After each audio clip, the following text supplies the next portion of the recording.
proto-nerd. Yeah. He is the prototype of the super nerd, and he was the first person to ever be visited by the Men in Black. Really?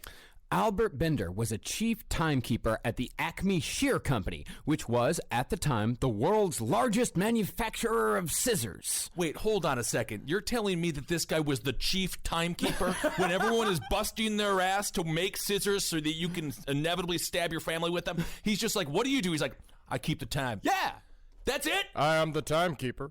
We got 7 minutes left on the afternoon shift to get all these papers all snipping because they're not going to snip themselves. Let's go. Snip it up, everybody. Let's put some snip into it.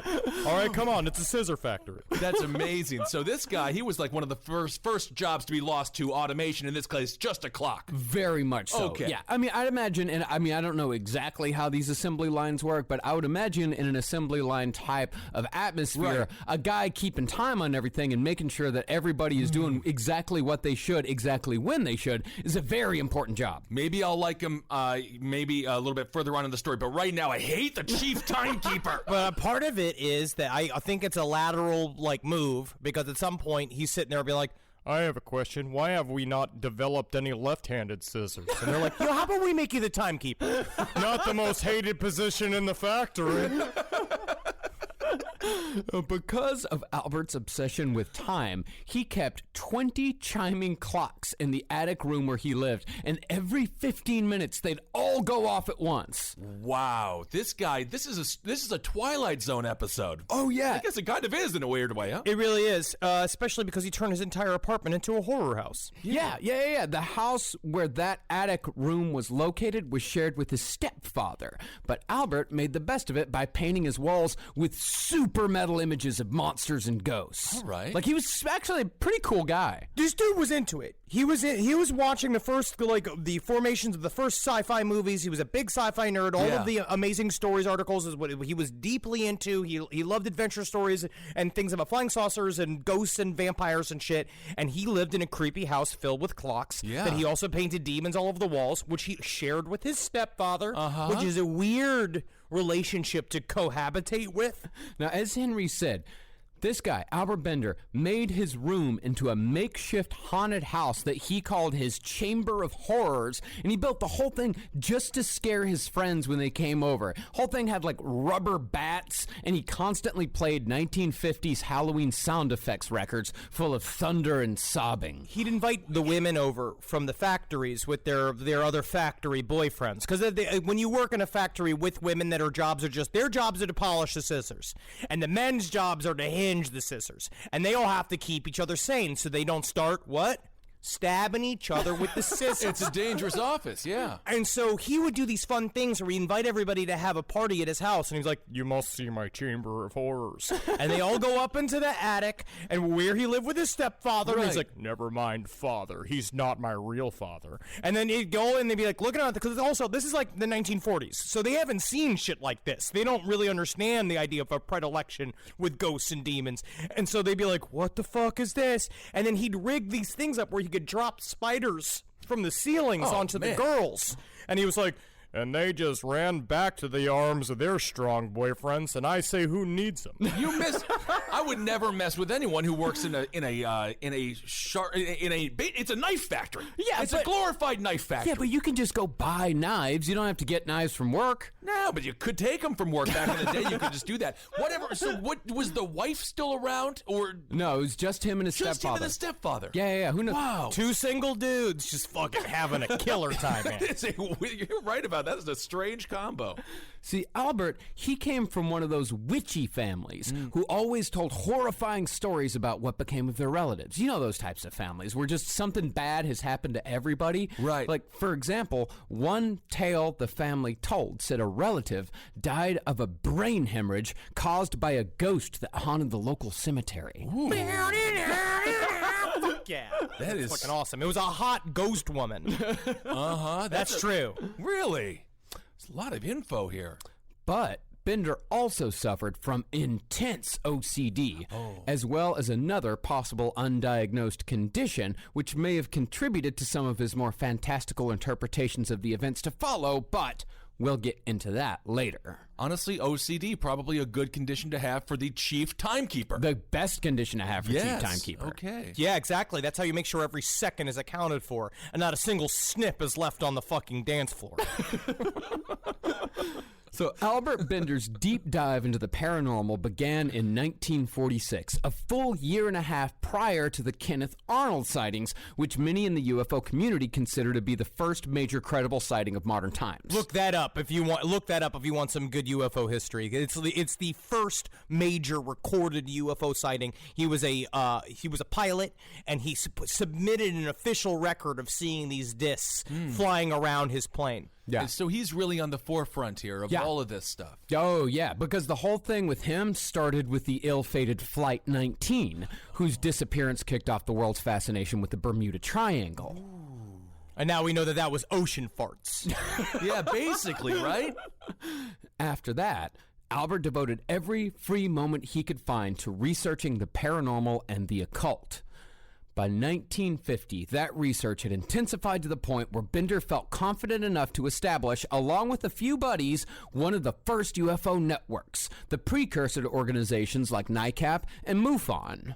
Ooh, so this is in the 1940s, just getting together with a bunch of other people. I feel like dressed really well, because everyone just seemed to dress really well back then, and talking about UFOs. Everyone had the mother of pearl shirt with tan suspenders, tan pants with a weird kind of sweat stains on it, Right. cigarette stain ties, a lot of goop being used in the hair, even though they got nobody to look good for. Right. But they wake up every day and they put pants and suspenders on because it keeps them from off of themselves because their feet were too crooked to be in the war.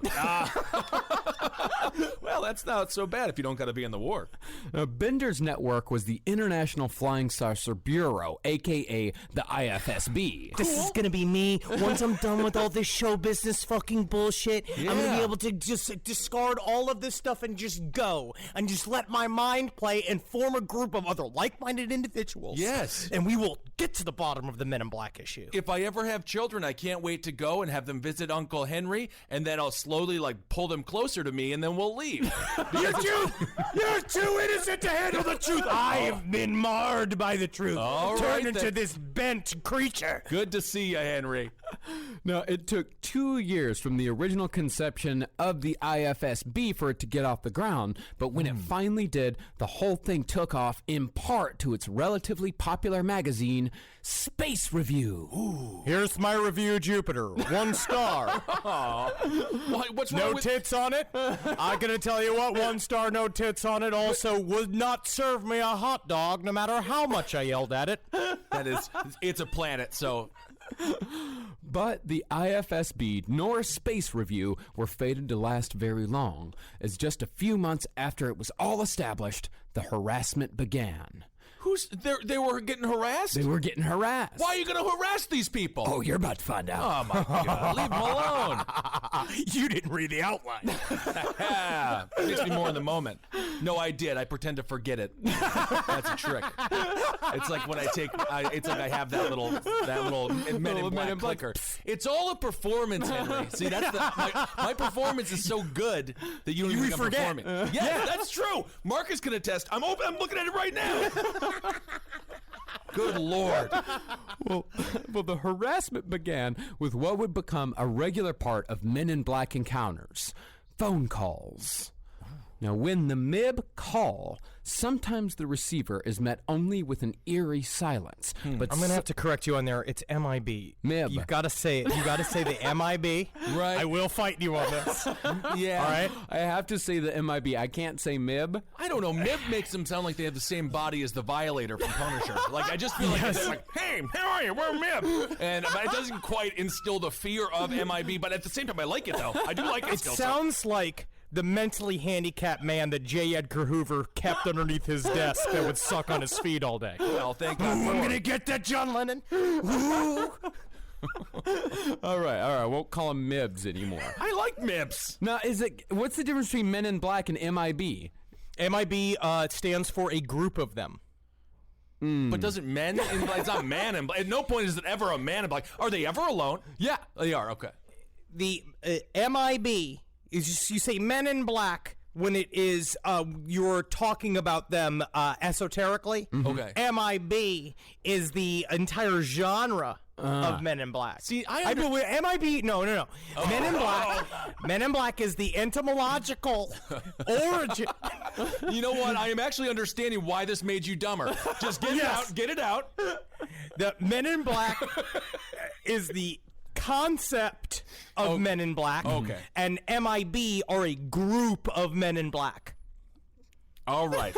And Mibs are not there. Not there. Not allowed. So when the MIB call, sometimes the receiver is met only with an eerie silence. But some people who have had experiences say that there's either a metallic screeching or a garbled robotic voice speaking nonsense. Tell me, do you like Kathy Griffin? You're wrong. Yeah, so they're pranking people. They're intimidating people. Because all that's Have very an spooky. avocado sandwich, why don't you, my good friend? Are you my friend? You are my enemy, avocado sandwich. Strange phone calls coming to the house this week. Well, in the case of Bender, it was just a stillness that inspired his anxiety. Then, Bender started to believe he was being followed. After one night at a sci-fi movie, Bender went home, opened the door to his room, and was met with the overpowering stench of sulfur. He then saw a bright object hovering in the middle of the room, but when he turned on the light, it vanished. So Albert checked his research files, and due to his intense OCD, he knew for a fact that someone had been perusing. Secrets, yeah.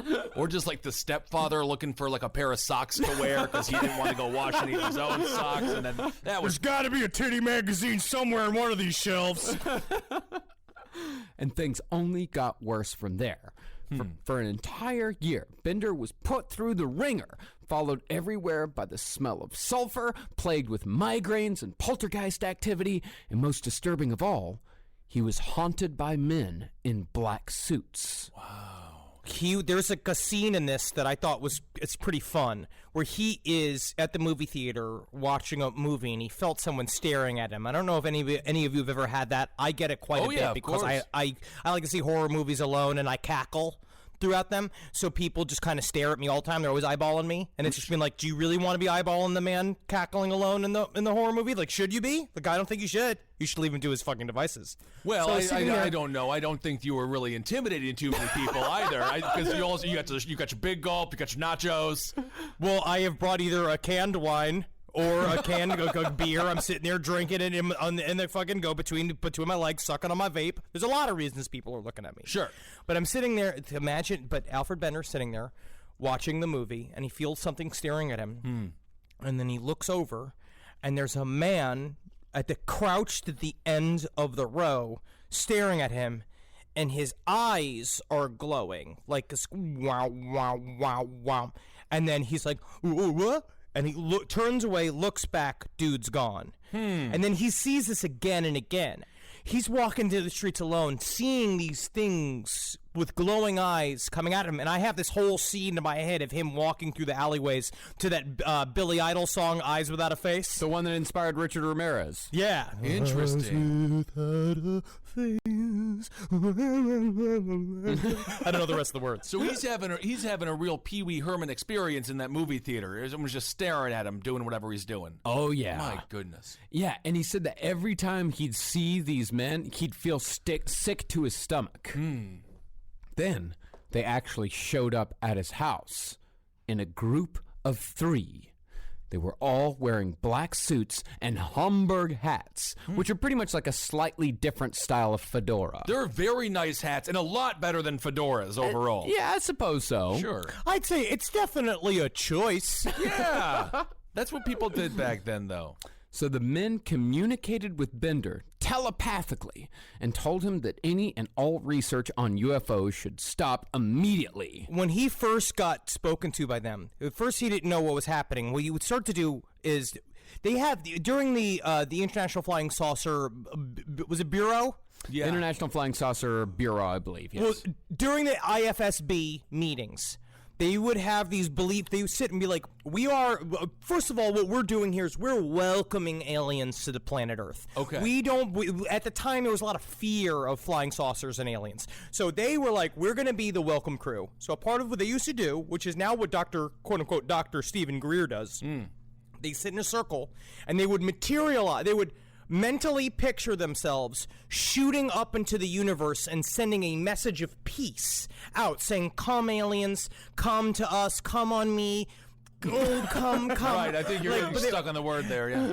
And so they would imagine, he would imagine himself floating on a raft in the Atlantic. And that was one of the after he had started seeing them, and they had broke into his house, he said he met them, and they showed up in this weird, this kind of non-space, this black space, and the first things they said to him, which is, I just want to happen to be so bad.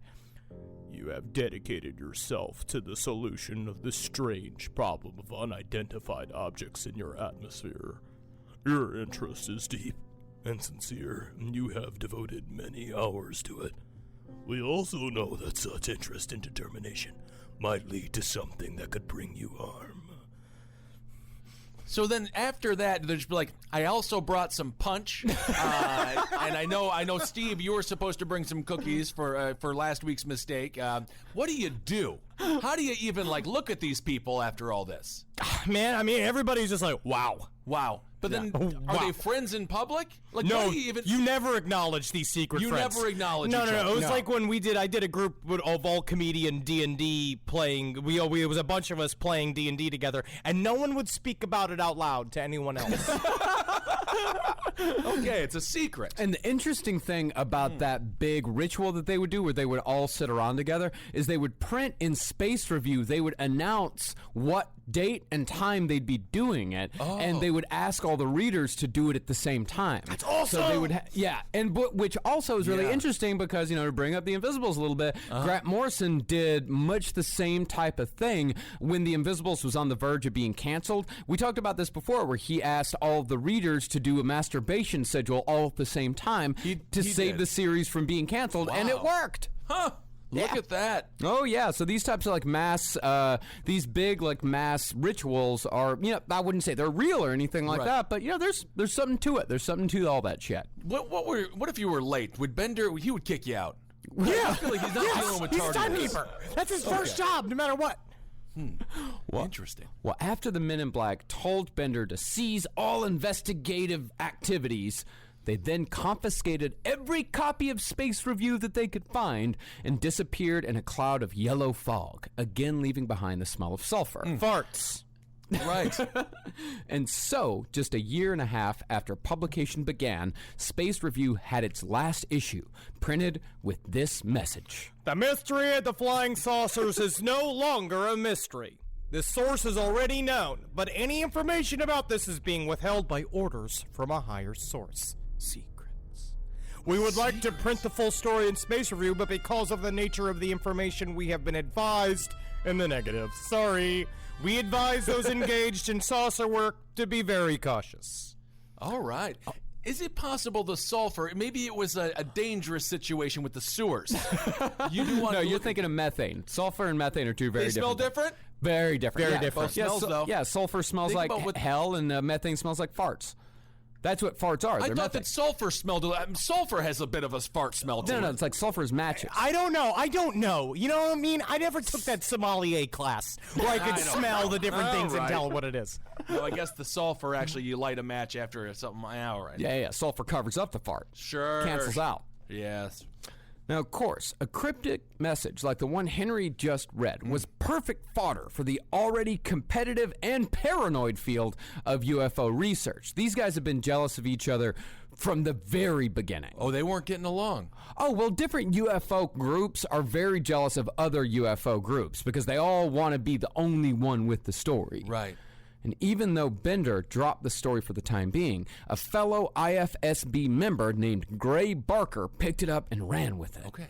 In 1953, Barker published a book called They Knew Too Much About Flying Saucers. What's your book all about? That is the most self-descriptive title of all time. They all had to be like that because people were buying things. They didn't get to read reviews back in the day. You'd have to actually choose a book by its cover. So you had to make it good. Okay. Yeah. And that book featured Albert's story, and it coined the name which would serve as the catch-all boogeyman for conspiracy theorists everywhere, the Men in Black. Ooh. Now, Barker is an interesting character here because he was at the same time a believer and a known hoaxer who liked to play pranks on his fellow ufologists. Okay. He even did it like the fellow Men in Black believers. He'd crank call them, like specifically the most gullible ones, and he'd imitate like the harassment that the Men in Black would do. Interesting. Hello, is Mr. Bender there? Yeah, this is... Yeah, hey, buddy. Yeah, my name's Tom. I'm one of the guys in black. Yeah. Yeah, man. I've been what? You should return yourself to the asshole store. Bye. Oh! That's sad. Yeah, I mean, I guarantee you these guys, as soon as that prank call ended, they're just like, could have done without that. It's not as if my days are going extremely well as it is. Would have been nice if it was a pleasant phone call. Poor guys. Oh yeah, and Barker, he also liked to egg people on, particularly Albert Bender. He would just encourage these guys, and he would build up the story, like almost gaslighting them, right? And like telling them that the stories were something that were actually much bigger than they remembered it being. But it really muddies up. Where's the truth? Yeah. Well, that's what later on other ufologists will go on to say that Barker wrote both books because we'll find out that also Bender wrote a book.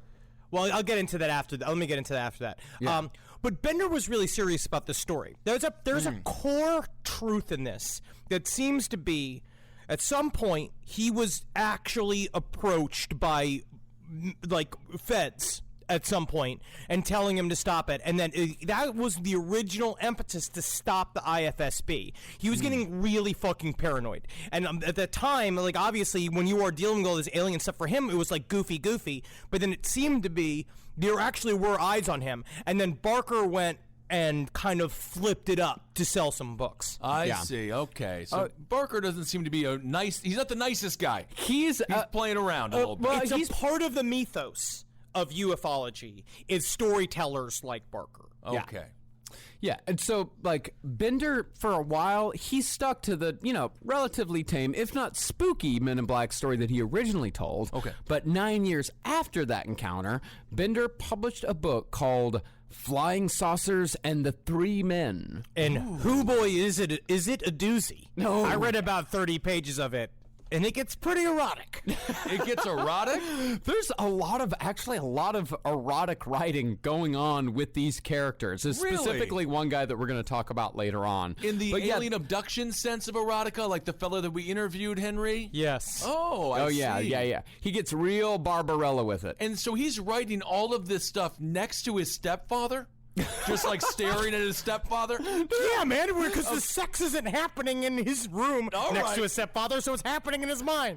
No, they're not all living in the attic together. No, but he's upstairs house. Like, you gotta go, you meet at the refrigerator because you're both a little hungry, and he's like, what are you working on? And you're like, I wish I could tell you, stepfather, but it's disgusting for me to discuss with you. No, he would have been like, you can tell me all about it. I'm a stepfather. Stepfathers, all we do is fuck.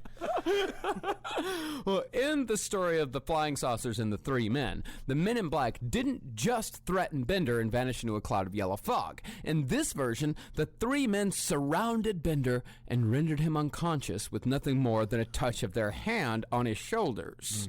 Next thing Bender knew, he had awoken in a secret underground alien base in Antarctica. Ooh. There, the Men in Black told him that they were not human, but were in fact only appearing to be so, inhabiting bodies they'd stolen from Earthlings. What? Do you imagine getting your body stolen? What a rough day that is. Just going back to your wife and be like, I'm a ghost. They took my body. I promise you it's still me. Yeah, like Ghost Dad, which is unfortunately a bad reference now. Now, the aliens went on to say that our planet, planet Earth was a cursed planet full of suffering and chaos, and unlike any other planet in the galaxy. And the only reason why they came to our shanty town of a planet was because they needed our seawater as a power source. Yeah, not so shitty now, is it? Yeah, you got that. You need half of our planet, don't you? We were only one of the many planets used. Pretty much as like, they looked at us as like an intergalactic gas station in a bad neighborhood. All right. Hell yeah, man. We're the street trash now. Hell yeah. Cool. We scare everybody else. So after berating Bender for God knows why, the alien revealed his true form. And turns out the alien was almost identical to the artist's representation of what we know as the Flatwoods Monster of Braxton County, West Virginia. Woo! What? I mean, And that's not the only time West Virginia will be brought up in this story. just please tell me you didn't turn into like a giant spider like the end of it. Like what did you turn into? Kind of sort of like the Flatwoods Monster is among the more terrifying looking cryptids, where it's got these huge red round eyes. It's got kind of a hood behind its head, but that kind of looks like a big plant, like long arms with big spindly fingers. Cool. And it wears like kind of a dress, but like a weird, like silver one. It's very creepy, and it's much akin to the Mothman. Yeah. With big glowing eyes, and it looks like a big old labia with an alien face in the middle of it. Oh my goodness. Well, that's exciting. Like Mosh and Thrasher. Remember that? The Headbangers. Oh, yeah. Remember them? They What were does fun. that have to do with this? They wear skirts. Oh. I'm just trying to connect. Oh, you I just don't any know. way to connect. I'm like, whatever. I heard the word skirts. I'm like, I remember when a tag team used to wear skirts. So I don't know. I understand. So after these guys got Bender good and scared, they sent him back to his attic with a warning. They said, quote, "You are charged to keep our secret. We do not wish to take extreme action, and you will find that you will often consider giving away some part of this information. When you get such thoughts, you will be reminded of the consequences by headaches, which will be almost unbearable to you. At such times, beware of more serious conditions we can bring about. A 4-hour erection." Whoa. Got you, Bender. See if Oh, man. Could have done without that. now, Henry, maybe you can answer this, but why did they do that? What do you mean? Why did they take him all the way to Antarctica just to tell them that humans are a bunch of pieces of shit, and then show them who they actually were and why they were there, and then tell them don't tell no one? I literally have the word for word their reason from the book, Casebook on the Men in Black. Thank you. We feel that you are a very good contact for us on your planet of Earth. You are an average person, and we know that what we tell you and show you will not be believed by anyone you might tell. Yeah. You are not a person of great renown on your planet. Therefore, we have nothing to fear at present. I like that he got a little self-defacing humor in there. No, that was the alien saying that. No, I know. But he was writing it. But he was writing it, but that's the thing. That's still not a reason. I'm asking why they told him specifically that, why they would tell anybody Because that. no one's going to believe him. But He's just an average person. yeah, but why would they tell Because even an you're average saving, person? this is They're second also episode bored. stuff, Marcus. This is trickster god shit. This is the trickster god shit that's been around since the beginning of time. And that they pull you up, they yank you out of their life, they yank you out of your life specifically just to fuck with you. And half the time, what have we learned about aliens? Even if aliens are real and you've been abducted, why should we fucking trust them? Which is the double layer of paranoia that creeps into your mind as you really begin to study UFOs. That's how you really begin to understand that you've become a ufologist, when you can't even trust the words out of the aliens' mouths. Yeah, Marcus, you bring up a good point, and I'm sure there are men in black who just go back to their men in black managers and are like, why do we have to abduct this guy again? Like, why do we have to bring him to wherever the hell we're going to bring him? What is the point, sir? You are not to ask the reasons why, you are to do and die. Will do. Now, admittedly, that story's kind of goofy. A little goofy. It's a little goofy. However, there very well could be some truth to Bender's story. It could just be that Bender filtered his visit by men in black through the lens of mental illness combined with a close friend's wild imagination. Okay. Now, back in the early 50s, and this is true, the FBI put together a group of scientists called the Robertson Panel, whose job was to assess the national security implications of all the UFO sightings that plagued America for the previous half-decade. That's good. Maybe you put them in a big rubber band and say you don't get out of that rubber band until you solve the UFO issue. And that'll be good, and then that'll keep them together. Oh, so the government works like Double Dare. Yeah, kind of. And it's headed by Mark Summers. Speaking of OCD, I love Mark Summers. Oh, yes. Now, the panel ended up concluding that the UFOs in and of themselves were not a threat, if they ever were indeed alien craft and not just misidentified objects in the first place. Quote-unquote Robertson Panel, quote-unquote not a threat. It's your fucking answer to the fact that they needed a reason to close Project Blue Book after they already used the poor man that was dragged through the mud, J. Allen Hynek, who was forced to debunk all these alien visitations and UFO sightings, where he ended up flipping him into a believer because of how much he had to lie for the government. Ooh. Yeah. Wow. Well, what was the last episode that we brought up Hynek on? I think our last alien episode we talked about Hynek a lot and this whole phenomenon, right? Hudson Valley Triangle. Hudson Valley Triangle. Yeah, so if you want to know more about all that, go listen to our Hudson Valley Triangle episodes. But what the Robertson Panel ended up deciding was that while the UFOs themselves were not dangerous, the ideas of UFOs were. See, America was fresh out of the Korean War at this point, which, the Korean War was essentially a proxy war between us and the Russians. The Russians had backed the North, we'd backed the South. And while Cold War paranoia was not yet at its zenith, the military was extremely concerned that a sneak attack from the Ruskies could come at any moment. And it still can. Yeah, I feel like they're making all of these decisions while eating white bread with liverwurst. Just like Walter Matthau in the movie Charade. I feel like they ate a lot of that. It's so good. You get some raw onion on it with some really, really intense horseradish mustard. You could never kiss like a person you love ever again. Right. But it's an incredible sandwich. Okay. But with all the UFOs being seen on what seemed to be a daily basis, it was thought that the public's, and by extension, the military's minds would be muddled by all this UFO talk, and the Reds would be able to slip right through. It's very interesting because there were UFO sightings in the early 1950s above the White House. That was a lot of people called them in. Pilots called them in. It was a well-documented sighting, and they weren't concerned about the aliens. They were like, okay, whatever, we'll get to that. But mostly they were just concerned about we've scrambled jets to go after these UFOs.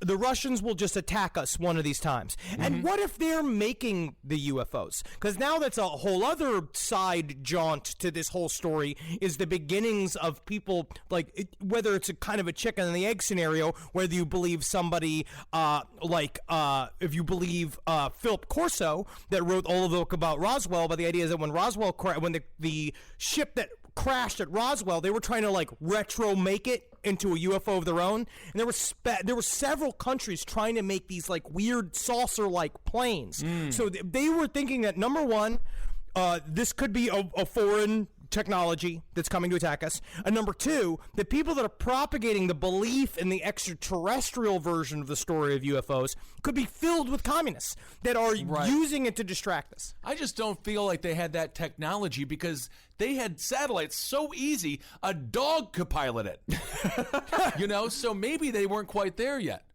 Maybe.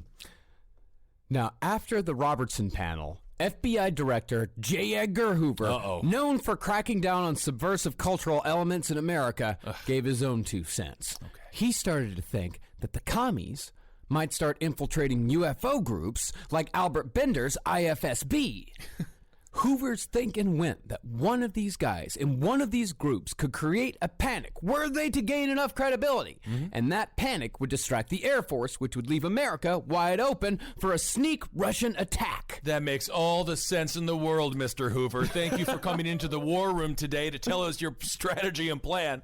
Yeah, and the whole Russian thing, that's in conspiracy thought, too. Now, if you'll remember, we covered Roswell very extensively. If you'll remember from our Roswell series, one theory about the 1947 crash is that the craft was just a Soviet experimental aircraft stuffed with deformed Russian mental patients sent to create an alien panic that never happened. I mean, it kind of did happen, didn't it? Area 51, we all know it. But that's the thing, it was never a panic. It's more of, it is a Fascination. and a distraction, but it was never a panic. And a great destination for tourists. They were afraid it was going to become a panic. Right. But I will tell you what, the one thing that theory taught me to never do is open a piñata in Russia.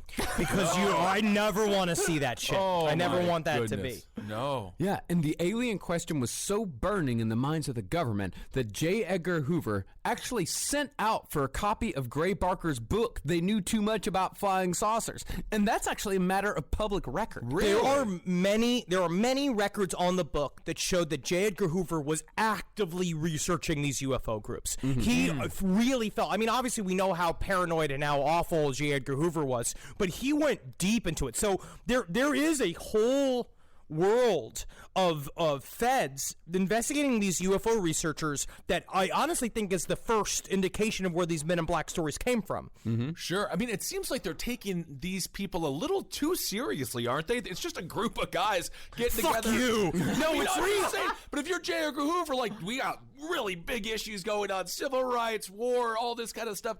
It's interesting that they took all the time to investigate these folks. It shows how seriously they took the UFO issue, and how since then they have been ridiculing the issue, and saying that people that believe in UFOs are cranks because they don't have the answers that they are supposed to give to the American people to create the stability that they crave, to keep their fucking corporatocracy going. Or they do have the answers and they're not telling us. Yeah, I mean, the American government can't go, I don't know. Whatever. No. So pretty soon, J. Edgar Hoover started sending out FBI agents out and about to ask a few questions. And it just so happened that the Robertson panel, which was top secret at the time, was formed the same year that Albert Bender had his experience with the Men in Black. In fact, Gray Barker, author of the book that first mentioned the Men in Black, got a visit of his own from a few guys who were particularly interested in the IFSB. The story goes that a few weeks before the visit, Bender had printed out business cards for his IFSB friends, and he gave Barker a set of business cards that named him as Chief Investigator. I love nerds so much because we all love, because I'm the same way, you know, I love a lanyard, as we've talked about with my MUFON VIP Investigator lanyard. I love it. It makes you feel secure. Right. It's nice to have the card, because then when someone says, like, what do, you don't have to say, I live with my stepfather. You can say, I am Chief Investigator of the IFSB. Yeah, I love that they all live like Buzz Lightyear before he found out he was a toy. Like they are very serious about their mission, and they're really into their roles. Yeah, but they also, these guys, you can also tell they have like, back then at least, they had a little bit of a sense of humor about themselves. Okay. Like, and they were also, they weren't quite as serious about all of it. They were having fun. In other words, I mean, like it's these no guys were joke. having a ton of fun with each other. To get it, I mean, this is the before Vistaprint. I mean, it's tough to get a card back in the day. Oh yeah, Yeah. Which one of you listeners remembers the free Vistaprint business cards? Because I used to have piles of those that I got for some fucking reason. Yeah. No idea why. Yeah, didn't even have a job and I still had them. Yeah, great idea. The first step to a career. This stupid ass little piece of paper. Well, it was these IFSB business cards that brought the FBI to Barker's doorstep. Now, Barker said that he'd only given a few of these business cards to some close friends, and as far as he knew, they all still had them. What, the FBI was like, they got business cards now, it's getting serious? I guess, because according to the agents that were asking the questions, one of those cards had been found in the pocket of a mysterious man who had shown up in a Florida hospital suffering from unexplained seizures. Okay. But apparently, Barker's assertion that he knew of no such man satisfied the agents because all they did was thank him for his time, and then they left, and they were never seen nor heard from again. And that's not the only one of these types of stories. There's another story that is about a man named Harold Dahl that cited a crashed UFO on Maury Island in 1947, 3 days before Kenneth Arnold observed his UFOs, and he saw an object crash. He went and he was flying above it. He went and he looked at because he was another pilot. He saw a bunch of weird white metal spread along this beach. He got his friend, Fred Krisman, to fly him back over to go pick up a bunch of this metal, and then eventually they didn't know what to do with it. So then the story of Kenneth Arnold came out, and because he was like, they called him and said, would you come and help us deal with this, our own UFO story? And he showed up. They were paying him. They were all like going through all of this weird metal, this white, heavy, like very like light for what it's supposed to be metal. And then all of a sudden this guy just showed up, the fucking G-Man showed up, and he was like, hey, so we're gonna take all this where you guys didn't see any of this shit, or we're gonna throw you in jail forever, and peace, and just left. And it was like they don't even know how he fucking heard about the story. Wow. Yeah. It seems like there's less alien crashes or UFO crashes than before. Maybe they're becoming better drivers. Is that possible? Well, navigating our environment better. Actually, that is kind of sort of a theory that we're going to get into the next episode when we start talking about aliens and saying they navigate the environment better and know a little bit more about our dimension. All right. Or our time. And it gets better as the century marches on. Okay. Well, Barker was by no means the only person being visited by the Men in Black in 1953.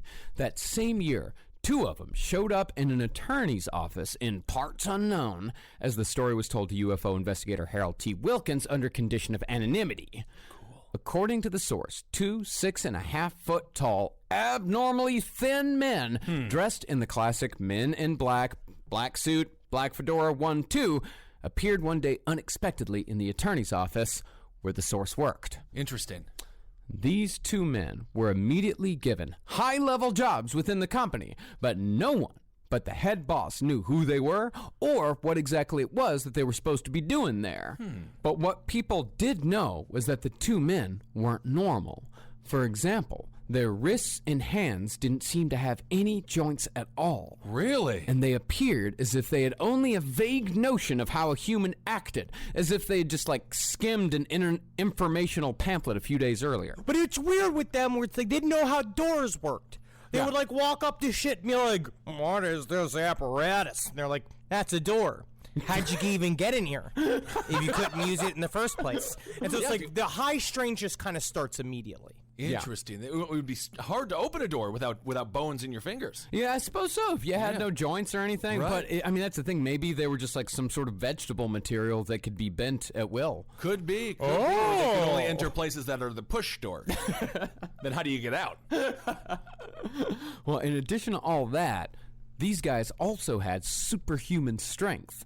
On one occasion, one of the guys, despite being impossibly skinny, put his hand on a metal filing cabinet to steady himself, and when he removed his hand, his fingers had left indentations half an inch deep. Cool. Tofi.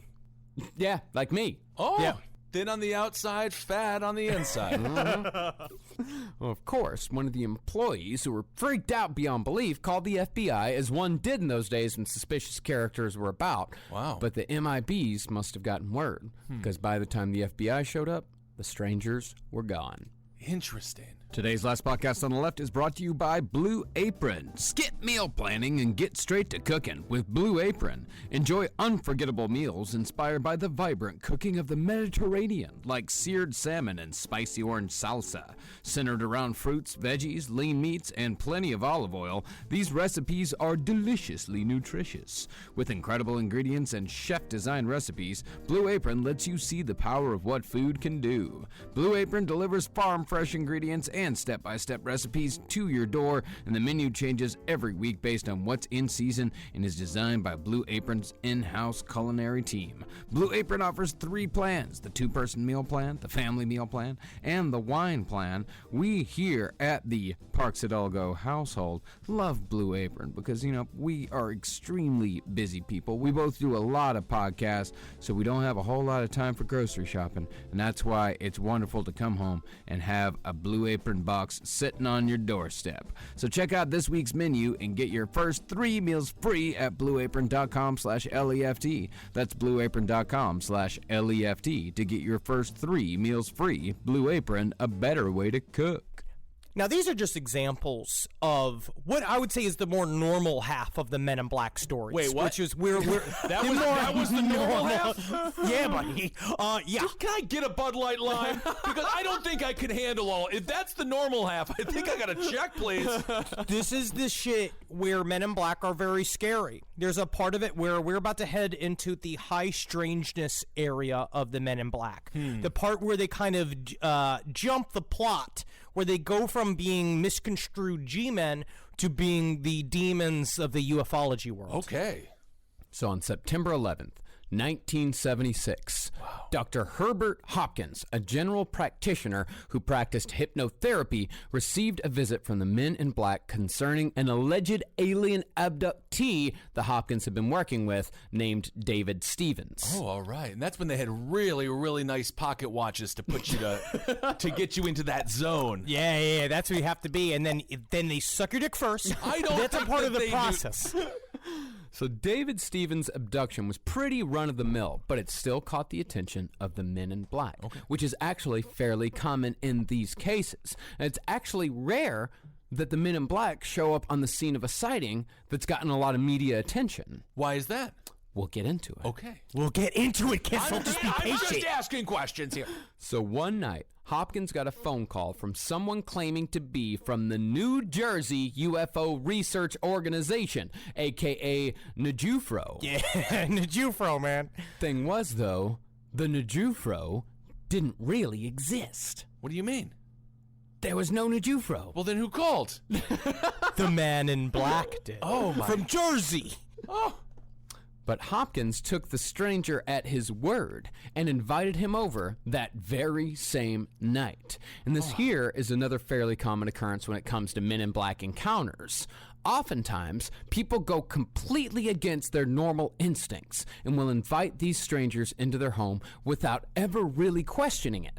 It's only afterwards that they realize that they let a weird skinny stranger in a black suit into their home just because the weird skinny stranger asked. Yeah, now, I mean, that is, how lonely do you have to be to just be like, well, you've asked, so of course you can come over. You gotta cross-check it with how many friends you have in common on Facebook. Like, you gotta do a whole thing. It's also very similar to the stories of the vampire that we will get into also later on. Now, in Hopkins' case, as soon as he hung up the phone, he walked to the front door to turn on the porch light for the stranger. But much to his surprise, the stranger was already in his front yard. And as soon as the light went on, the stranger walked up to the door and knocked. Wow. And when Hopkins opened the door, he found that the man was naturally dressed all in black, but his skin was so white that the color was closer to a corpse than that of a living being. All right, let's not malign this well-dressed guy from Wisconsin. No, this is what he was. He was like a living scarecrow. Okay. And he showed up all fucking herky-jerky, all weird, with his skin unnaturally white and his clothes just fucking hanging off of his body, just hovering in front of the door immediately after his phone call. Yeah, and this is 1975, so it's not like he had a cell phone and he was calling from the front yard. Right. And there were no phone booths around either. Oh, don't go thinking that. Yeah, and honestly, the car phone's also a couple of years off, too, so take that out of the fucking equation. Wow. Yeah. Naysayers, skeptics. Yeah, and the weird thing about this guy was that he was also wearing gray suede gloves. Can you do that? What? Can you wear gray? Yeah, you can wear gray. They have accessories that are gray? No, you're talking, this is very, there's a lot of weird stuff that's lumped into this. This Okay. is what the term high strangeness means. There's many things that are going to feel incongruous, almost on purpose. Okay. And furthermore, he had no hair. He didn't even have eyebrows or eyelashes. But the most disturbing feature was the man's thin, bright red lips. He had these painted Joker-like lips on. Now, I mean, like, put yourself in the man's shoes for a second. You open the door. There's this gaunt man hanging there with a smile that is, in my mind, do you remember the cutscene from Lord of the Rings when they talk to Sauron's emissary, where he does the thing where it's like, and he's like, you see, Yeah. it's like that, where he's just like, tell me, thank you for inviting me over. And then he has to be like, it's very creepy. Oh, yeah. Then he looks down and he's got a sixer of Bud Light. And I mean, that's a come on different in, story. That's buddy. a commercial. Wow. But still, Hopkins invited the stranger inside without even knowing his name. Well, why? Okay, all right. Once inside, the stranger started asking questions about Hopkins' latest hypnotic regression patient, David Stevens. But as he asked the questions, Hopkins noticed that the stranger had no accent and spoke with an unemotional and monotone voice and moved robotically, again, as if he wasn't quite sure how to be human. Wow. This is the part that I love the most, is that Okay. he's sitting there, he had a very strange habit. As he was asking him about his patient, he would tap the front of his mouth using the back of his fingers, which was a very strange habit, Yeah. which is, again, sounds like a person who's never had a habit before, where he's touching his thing, Right. and as he would touch his face, he didn't have red lips, it was lipstick.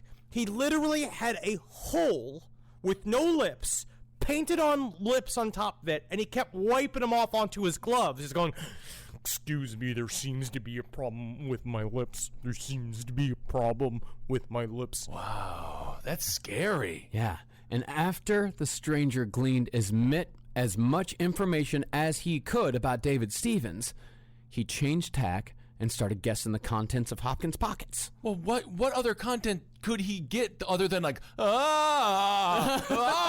I mean, that's a part of what it is. That's exactly speak. what he got. Okay. But he turned to him and he's like, Take out the coin that is in your pocket. and he reached down and he pulled it out into his palm of his hand, and he said, Watch the coin. and as he was watching the coin, his vision began to grow fuzzy, and he started like getting double, and he looked at it and it started smoking. He's sitting there watching it, and then it changed color, and then it disappeared. Yeah, turned blue. all right, okay. This was not too long after the death of Barney Hill, Oh, who, along with his wife Betty, if you'll remember, was among the first famous alien abductees. of course. Go listen to our Betty and Barney Hill episodes for more information on that. And so the creature, whatever it was, the man in black, asked him, they're sitting there, it's like, Do you know what happened to Barney Hill? no, I don't, replied Hopkins. I know that he died. Do you know what he died from? A heart attack, maybe? No, that's not entirely accurate. He died because he knew too much. And then he said that he used the technique that he used on the coin on Barney Hill's heart. Oh my God! And just like cut to like mind freak. That seems like that's some Chris Angel like stuff, but it's not. Chris Angel wasn't there. No, he was not. No, he was not. Wasn't even born yet. Wasn't even born yet. Wow. And then the stranger told Hopkins that if he wasn't careful, the stranger was going to do the same thing to him. Yeah, and that's don't let him into your house. Well, Barney Hill, he'd actually died from a cerebral hemorrhage, but Hopkins didn't know that. He didn't know that. Yeah, and the stranger then told Hopkins to destroy everything he had on the David Stevens case. But then, something seemed to go wrong. As the stranger got up to leave, his speech started slowing down. Uh-oh. And he couldn't seem to walk straight. He just said, My energy is running low. Must go now. Goodbye. and he wandered towards the door, like all herky-jerky, like Vincent D'Onofrio from Men in Black, Right. where he's like trying to get out the door, and he can't use the door, and he's like kind of like weirdly like shuffling Yeah. down the steps. Do we know for a fact that Joe Cocker wasn't a man in black? Because I'm pretty certain that's how he Oh, danced. too big, too big. Oh, way too big. Got to all be, got to be skinny. Oh, got to really? be more of an Oh. Ian Curtis to be a man in black. You can't be. There's not a fat man in black. There's no. They're not allowed, huh? I don't think so. Okay. No, absolutely not. Interesting. So Hopkins helped the man in black to the door, opened it up, and as soon as Hopkins opened the door, a bright light appeared in his front yard. The man in black did a herky-jerky walk towards it, and both of them disappeared forever. So Hopkins was freaked out, So he immediately demagnetized all the tapes of his sessions with David Stevens and then, for good measure, threw them in the fire, along with all his notes and files. Wow. That's what Madeline Kahn did in the movie Clue. That's right. Yeah. Thank you. Flames. Oh, I love her. Now, here's the big question. What the fuck was that thing? What the fuck was that thing? 'Cause that's a Thank you, question I Kissel. could And ask. this is where it works. Yeah. I was about to actually ask that exact question without the prompt. Well, Nick Redfern and many others think that the answer to some of the most bizarre of the Men in Black tales can be summed up with a single word. Tulpas. Tulpas. Do you not remember, Kissel? What a tulpa is? Yeah, I know what a tulpa is. I know what you guys done to him. What is it?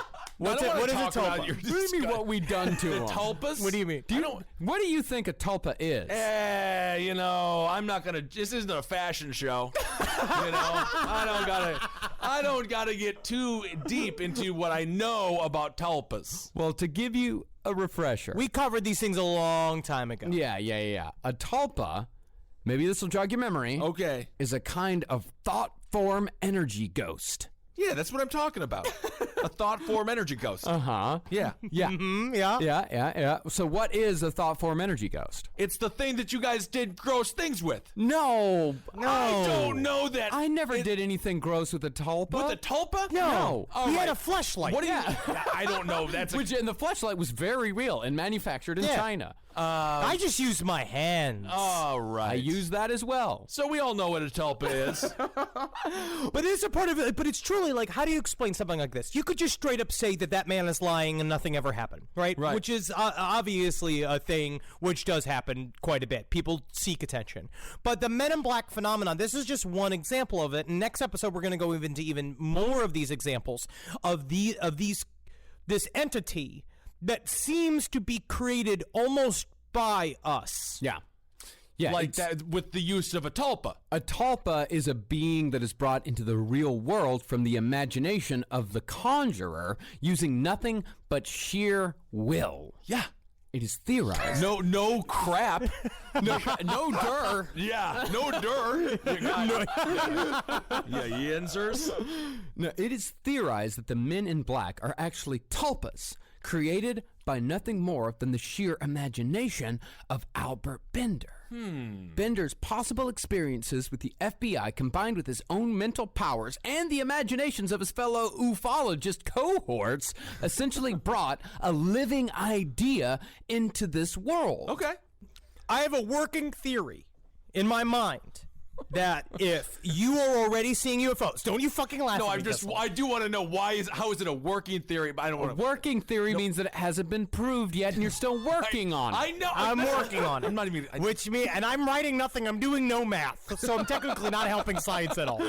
But my inner belief now, after reading so much about UFOs, is that I believe that if you're already seeing UFOs, and I believe that what we've talked about and especially with the Hudson Valley Triangle, is that it involves something called the M&M technology, which essentially we're 50% of the phenomenon. That we complete the circuit of seeing the UFO. Like, we bring it into existence partially because we are attempting to observe it, and whatever the intelligence that is behind it, it's decided that's the way it wants to present itself to us. And I think Men in Black are the same thing, except they are the evil side of it. Well, then why can't we just do Negative side of it. Can't we just do what parents do when they're upset with their children? Be like, I brought you into this world and I can take you out, and then break these things. Oh, I'll get into that here in a second, sir. Good Lord! All right. Well, the thing about tulpas is that, like all living creatures, because they are living creatures, even though if they are just thought forms, tulpas need to feed on something.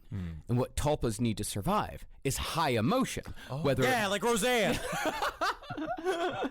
yeah, and that's whether it be like love, anger, or depression, what have you. Every tulpa feeds on something different. Oh. But in the case of the Men in Black, if they are indeed tulpas, what they need more than anything is fear. Oh. This. Yeah, like the Babadook. Yeah, or Monsters Inc. Yeah.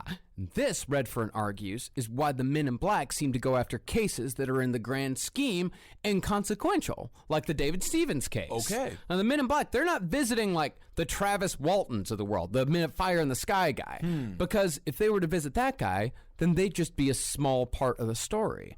But if they visit people whose sightings are more run-of-the-mill, then the Men in Black become the story. I see. They are psychic attention whores. That is kind of the thing, is that they have to kind of almost propagate their own existence. And if they are actually an intelligence, if they actually are a thing that exists, and this is one of the extending fingers of the thing, right, that it presents itself to our reality as this Men in Black, it will fight as hard as possible to make itself exist, like we do, like we have to do in order to survive. And that fear, that doesn't have to come directly from the person who opens that door. If you were all creeped out by the story we just told about the man with the bright thin lips, I am. That would feed the tulpa. Oh, you no. fed the tulpa. I fed the tulpa? Well, part of it is that we're sitting and joking about it, but we're also feeding the tulpa by blasting this out to our listeners. And also, What are we doing? that was the thought that kept me fucking paralyzed awake last night as I sat, because I'll go through eventually, we'll eventually tell the man. tale about how my apartment buildings seems to be pretty haunted. We have several members of my apartment complex that have seen ghosts in our apartment complex, and I went down to the recycling bin last night, where they've been seeing these fucking ghosts. Really? And I'm walking around there, and now all I'm seeing is the white dude fucking with the red lips just appearing over the cars and shit. Scary stuff.